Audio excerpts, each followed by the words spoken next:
नववर्षाच्या निमित्तानं सर्वांना हार्दिक हार्दिक अभिनंदन, खूप खूप शुभेच्छा. पाडव्यानिमित्त शुभेच्छा, रमजान ईद निमित्त शुभेच्छा. आणि आज मराठी अपडेटच्या वतीने बापूसाहेब पाटील यांनी पुढाकार घेऊन खूप चांगलं असं एक कार्यक्रमाची एक हे टाकलेली आहे. मला असं अपेक्षित आहे की दरवर्षी नववर्ष साजरं करताना मराठी अपडेटनं याच कार्यक्रमाचा किस्सा पाडावा आणि पुढच्या वर्षी आपण मोठ्या सभागृहामध्ये चांगलं आयोजन करून ते घ्यावा. सभागृहाचं जे खर्च होईल ते मी आणि माझे मित्रमंडळी तुम्हाला संकलित करून देऊ. बाकीचं तुम्ही करा, पण आपण सगळे मिळून हातभार लावून एक चांगला कार्यक्रम झाला पाहिजे. हा कार्यक्रम अधिक चांगला झाला असता, अधिक चांगला व्हायला पाहिजे या पद्धतीनं मी अपेक्षा व्यक्त करतो. मंचावर सन्माननीय मंच नेहमीच म्हणजे राजकीय सगळं बाजूला ठेवून एक तरुण पत्रकारितेमध्ये असताना एक तरुण पत्रकार म्हणून म्हणा किंवा एक सामाजिक चळवळ आणि राजकारणामध्ये नेहमीच मला मोटिवेट करत आलेले आणि हक्कानं ज्यांच्याकडे जाऊन आपण काही गायडन्स घेऊ शकतो असे माजी राज्यमंत्री माधवराव किनाळकरजी, सन्माननीय मंच. कारण मी माझी कविता वाचणार नाही, मी कविता उटपटांग लिहिलेल्या आहेत आणि त्याच्यात बहुतांश हिंदी आहेत. मग आपल्याला मराठी भाषा आहे तर मराठीत बोलायचं आहे, माय मराठी आहे म्हणून मी माझ्या नाही, मी लिहिलेल्या कविता नाही पण माझ्या भावना ज्याच्याशी सहमत होतात अशा पद्धतीच्या कविता आहेत आणि हे लोक कवींनी लिहिलेल्या क्रांतिकारी कविता मी इथं मांडणार आहे. राजकारणावर बोलायचं नाही म्हणजे अशी कंडिशन आयोजकांनी टाकलेलीच आहे. यांना अपेक्षित आहे की राजकीय टीका टिप्पणी एकमेकाला दुखवण्यासाठी करायचं नाही, पण व्यवस्थेवर बोलायचं ना असं नाही त्यांनी नाही म्हणलं. म्हणजे व्यवस्थेवर बोलू शकतो, राजकारणावर बोलायचं नाही, म्हणजे एखाद्या पक्षावर बोलायचं नाही. आणि सगळ्या पक्षांनी मिळून जी व्यवस्थेची अवस्था केलेली आहे त्याच्यावर बोलण्यापासून आपल्याला रोखलेलं नाही असं मी गृहीत धरतो. आता आपण स्वतंत्र होऊन, भारत हा स्वतंत्र होऊन 78 वर्ष काहीतरी झाले, 80 वर्षाच्या जवळपास 8 दशक लोटायला आलेले आहेत.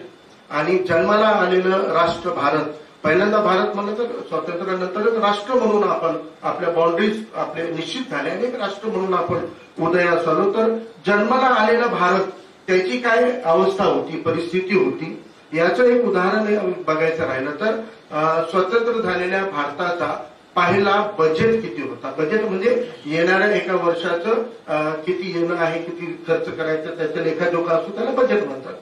15 ऑगस्टला स्वतंत्र झाल्यावर 7 ते 9 महिन्याचं बजेट जे होतं ते 157 कोटी रुपयाचं काहीतरी होतं.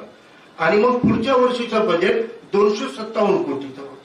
म्हणजे भारत या देशाच्या एकूण देश म्हणून येणाऱ्या एका वर्षामध्ये भारताच्या तिजोरीमध्ये 257 कोटी रुपये जमा होणार होते वेगवेगळ्या करातून, वेगवेगळ्या सोर्सेस मधून. आणि ते 257 कोटी कसं खर्च करायचं याचा लेखाजोखा हे 2048 ते 49 वर्षाचं होतं.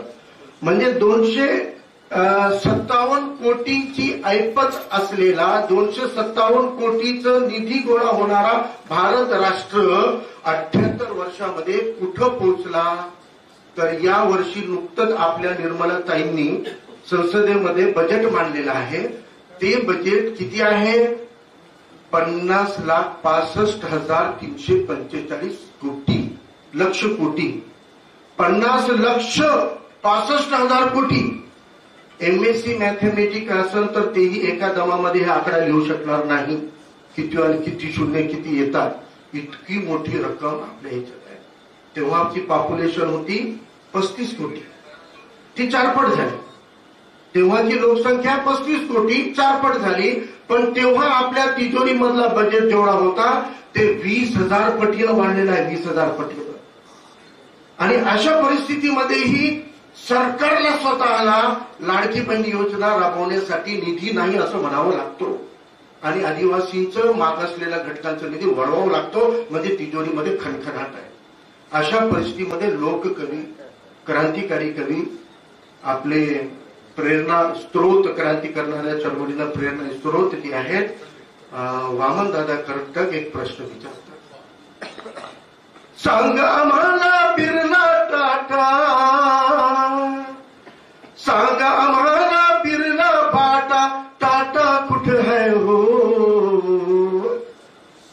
सांग धनाचा साठल आमचा वाटा कुठं आहे हो, सांगा धनाचा साठण आमचा वाटा कुठ आहे हो.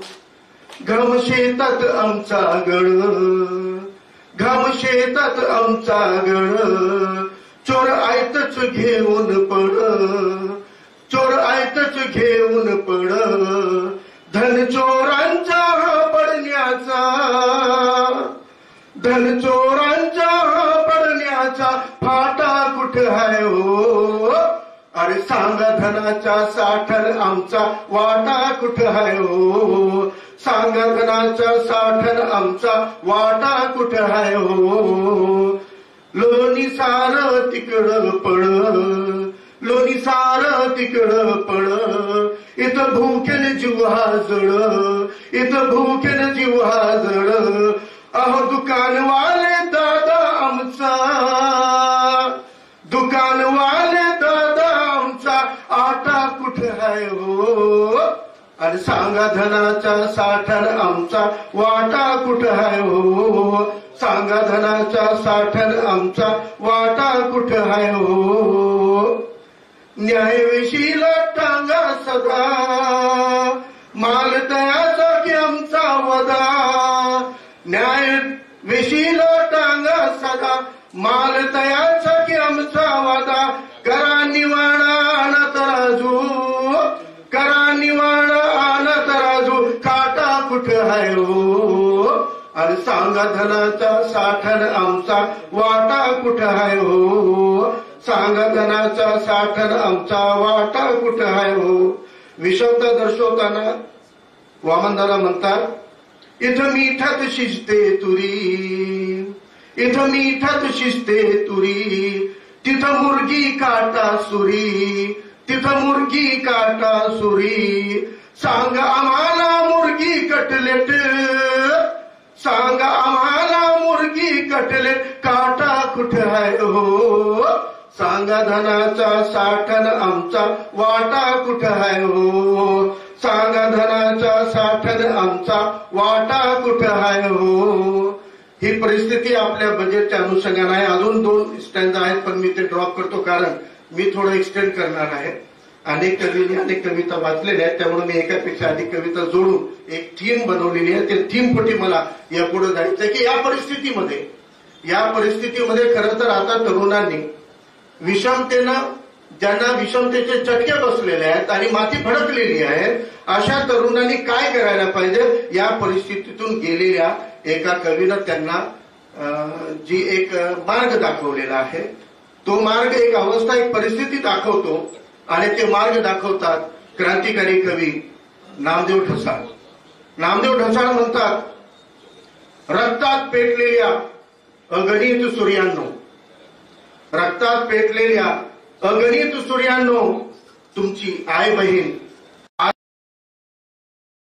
हाटाहाटातून मवाल्यासारखे माजलेले उन्मत्त निरोप आजही मेणबत्ती सारखी जाळतात माणसे चौका चौकातून.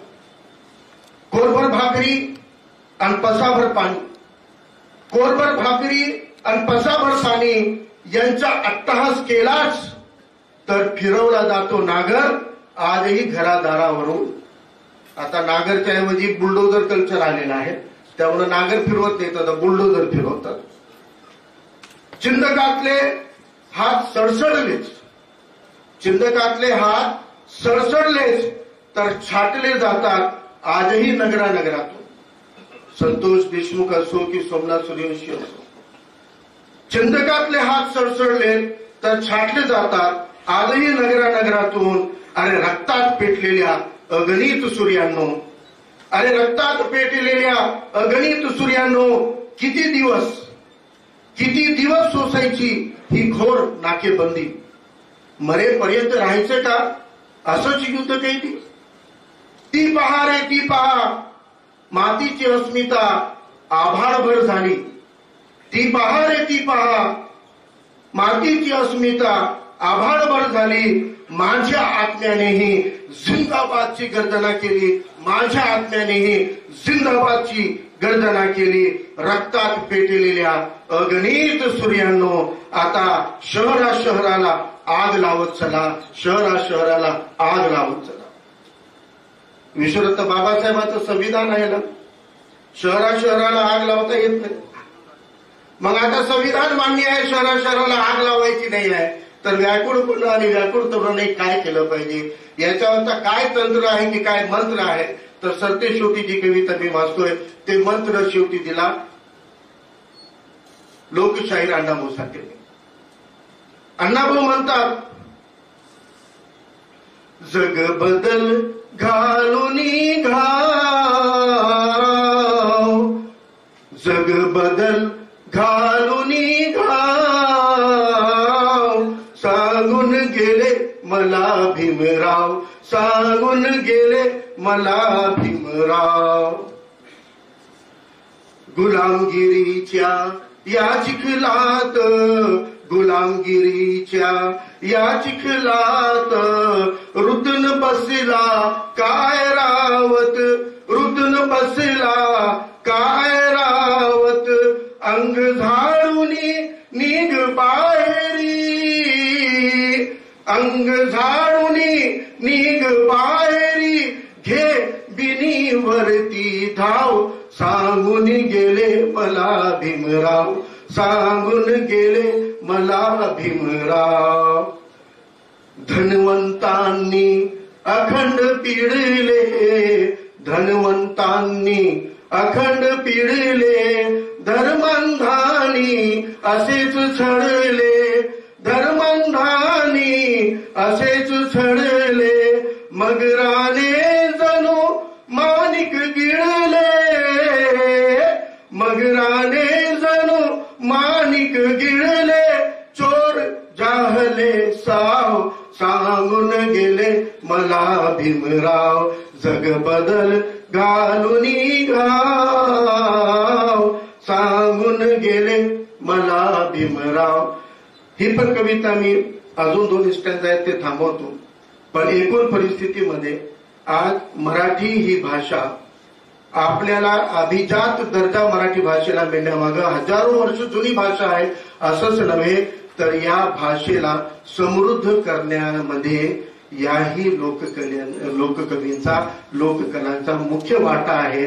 म्हणून अभिजात दर्जा प्राप्त करत असताना या भाषेचं कोणती शैली, कोणतं गम, कोणतं ग्रामर, कोणतं व्याकरण, कोणतं हे न लागू होता मला वाटते की सर्वव्यापी पद्धतीनं मराठीचं ज्या पद्धतीनं उगम झालेला आहे किंवा मराठीची व्याप्ती वाढलेली आहे, या अनुषंगानं या कवी क्रांतिकारी कवींचं, या चळवळीला प्रेरणा देणाऱ्या कवितांचं सुद्धा या कार्यक्रमामध्ये उल्लेख आणि त्याच्यावर थोडं भाष्य झालं पाहिजे होतं. या अनुषंगानं मी माझ्या आयुष्यामध्ये एकही कवी संमेलन अटेंड केलेला नाही.